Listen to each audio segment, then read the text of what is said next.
नमस्कार मित्रों, क्या हाल चाल सबके। आशा करता हूँ आप सभी लोग बढ़िया होंगे और स्वस्थ होंगे, मस्त होंगे। तो चलिए फटाफट खबरों का रुख करते हैं। आज है 3 दिसंबर, दिन मंगलवार, माह कार्तिक, पक्ष शुक्ल पक्ष और तिथि द्वितीया है।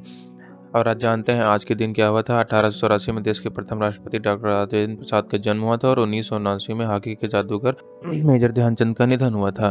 चलिए फटाफट खबरों का रुख करते हैं। फेंगल तूफान को लेकर मौसम विभाग ने केरल में अलर्ट जारी किया हुआ है। कुछ जिलों में मंगलवार को भारी बारिश से संभावना है। वहीं केरल के कुछ अन्य जिलों में गरज के साथ बौछारें पड़ने की संभावना है। मौसम विभाग के अलर्ट को देखते हुए काराकोरम में जिला प्रशासन ने मंगलवार को स्कूलों और कॉलेजों को बंद रखने का आदेश दिया है। तमिलनाडु में भारी बारिश के बीच तिरुवन्नामलाई में मिट्टी धंसने के बाद 7 लोग मलबे में फंसे हुए हैं। एनडीआरएफ कर्मी हाइड्रोलिक लिफ्टों की मदद से बचाव अभियान में जुटे हुए हैं। मिली जानकारी के अनुसार भारी बारिश के बाद प्रसिद्ध अन्नामलाईयर पहाड़ी की निचली ढलान पर स्थित घरों पर एक बड़ा पत्थर गिर गया, जिससे लगभग 7 लोगों के फंसे होने की आशंका है, जिसमें 3 बच्चे भी शामिल हैं। इसका बचाव कार्य जारी है। सुप्रीम कोर्ट ने सोमवार यानी कि 2 दिसंबर 2024 को पंजाब के किसान नेता जगजीत सिंह डल्लेवाल से कहा कि किसान प्रदर्शन शांतिपूर्ण और जिम्मेदारी से किए जाएं। कोर्ट ने साफ कहा है कि प्रदर्शनकारी हाईवे जाम न करें और न ही आम जनता को परेशान करें।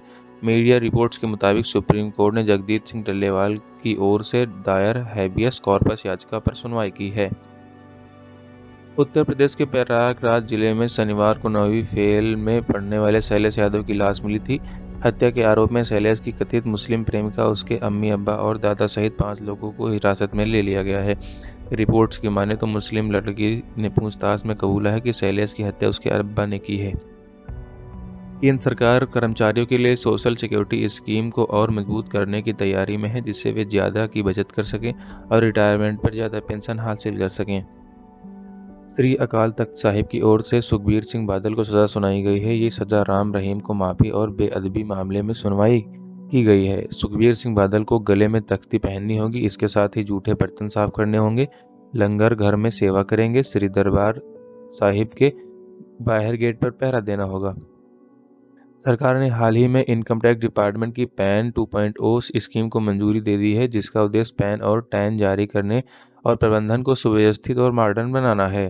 पैन 2.0 के जरिए डुप्लीकेट पैन को खत्म करना और फर्जीवाड़ा को रोकना भी शामिल है। आपको बताते चलें कि हाल ही के दिनों में पैन के जरिए फर्जीवाड़े की घटना बहुत तेजी से बढ़ रही है। सरकार की तैयारी पैन 2.0 के जरिए सभी लूप होल्स को समाप्त करना है। इस बीच खबर आ रही है कि डुप्लीकेट पैन रखने वालों की अब खैर नहीं होगी। बांग्लादेश में हिंदुओं पर अत्याचार बढ़ता ही जा रहा है। हाल ही में 2 बड़ी घटनाओं ने ध्यान खींचा हुआ है। पहली घटना इस्कॉन से जुड़े संतों को भारत आने से रोकने वाली है, जिसमें 63 साधुओं को भारत आने से रोक लिया गया। दूसरी घटना कोलकाता के एक युवक पर हमले की है, जो बांग्लादेश में सिर्फ अपने दोस्त से मिलने गया था। उसकी भारतीय और हिंदू होने की पहचान की वजह से ढाका में हमला किया गया। 2 और 3 अस्पतालों में उसका इलाज भी नहीं हुआ।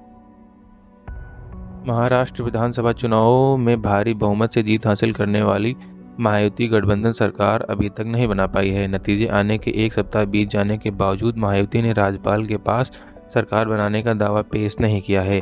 वहीं कार्यवाहक मुख्यमंत्री एकनाथ शिंदे ने अपनी सभी बैठकें रद्द कर दी हैं। मुरादाबाद में महिला सिपाही को सड़क पर रोका, पीट पीट कर जमीन पर पटक दिया। सालिम, इरफान, नईम सहित कई लोगों पर केस दर्ज किया गया है।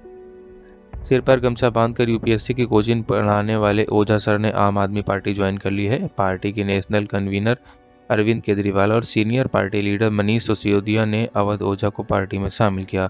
ओझा सर ने कहा कि शिक्षा वो शेरनी का दूध है, जो पिएगा वो दहाड़ेगा।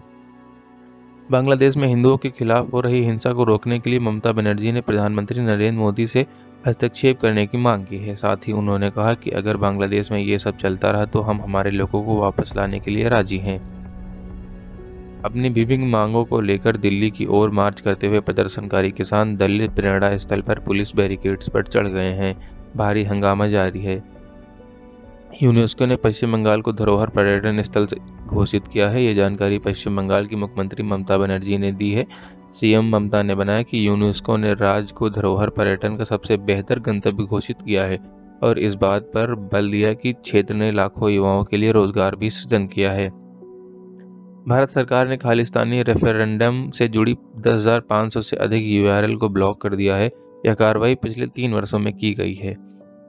उत्तर भारत के कई राज्यों में कड़ाके की ठंड पड़ने वाली है। वहीं तूफान फेंगल का भी असर दिख रहा है। झारखंड, बिहार से लेकर उड़ीसा, यूपी में भी फेंगल के कारण मौसम में बदलाव नजर आया है। झारखंड के कई जिलों में बादल छाए हुए हैं। यूपी के कई जिलों में ठंड के साथ घना कोहरा भी छा रहा है। मौसम विभाग ने 1 से 2 दिनों में कुछ जिलों में बारिश की भी संभावना जताई है। सोने की सुरक्षित निवेश मांग में कमी आई और सोने चांदी में गिरावट नजर आई। कॉमेक्स पर सोना वायदा घटकर $2633 प्रति औंस और चांदी वायदा $30.23 प्रति औंस पर कारोबार करती देखी गई। इसका असर भारतीय सराफा बाजार पर भी देखा गया। इंदौर में सोना कैडबरी ₹450 घटकर ₹78,100 प्रति 10 ग्राम और चांदी चौरसा ₹700 टूटकर ₹90,300 प्रति किलो तक रह गई। राष्ट्रपति पद छोड़ने से पहले जो भी राष्ट्रपति पद छोड़ने से जो बाइडेन ने अपने बेटे हंटर के सभी आरोप माफ किए। अमेरिकी राष्ट्रपति जो बाइडेन ने यह फैसला लिया था कि उनके उसे वादे पर यू टर्न है, जिसमें उन्होंने अपने परिवार को लाभ पहुंचाने के लिए अपनी शक्तियों का इस्तेमाल नहीं करने की बात कही थी। यूक्रेन की ओर से क्रीमिया में रूसी ठिकानों पर भीषण हमला किया गया। यूक्रेनी सेना ने शुक्रवार को 40 से ज्यादा क्रूज मिसाइलें, बैलिस्टिक मिसाइलें और ड्रोन इस क्षेत्र में दागे हैं।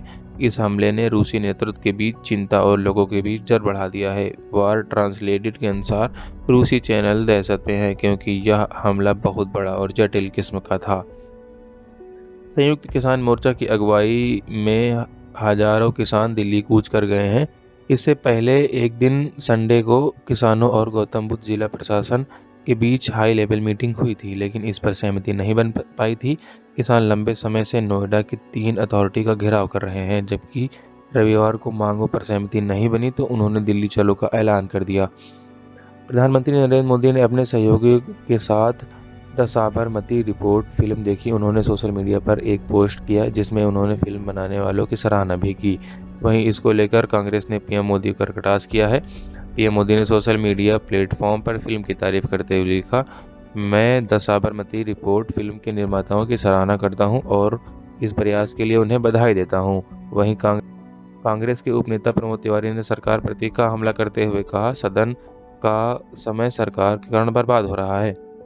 अब सरकार ने बड़ा कदम उठाते हुए chief minister advocate welfare scheme के तहत 3220 नए वकीलों को 5 लाख रुपए फैमिली हेल्थ इंश्योरेंस और 10 लाख रुपए का टर्म इंश्योरेंस देने का फैसला किया है।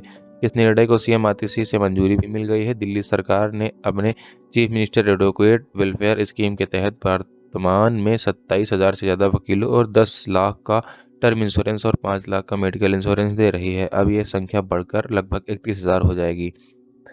बॉर्डर गावस्कर ट्रॉफी 2024 में भारत की पर्थ टेस्ट में 295 रनों की जीत के बाद हेड कोच गौतम गंभीर निजी कारणों से भारत वापस लौट आए थे। अब एक अपडेट के अनुसार कोच गंभीर ऑस्ट्रेलिया के लिए रवाना हो गए हैं। आपको बताते चलें कि 30 नवंबर से 1 दिसंबर तक भारत बनाम prime minister 11 warm up match खेला गया था, लेकिन उस समय गंभीर टीम के साथ नहीं थे। बारिश के कारण अभ्यास मैच में एक टीम को केवल 46 ओवर ही खेलने को मिले थे।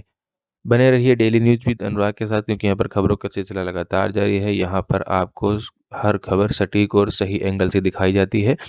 अगर आप चैनल पर नए हैं तो चैनल को जरूर सब्सक्राइब करें और हमें प्लीज़ सपोर्ट करें। मिलते हैं नेक्स्ट वीडियो में, तब तक के लिए बाय बाय। जय हिंद, जय भारत।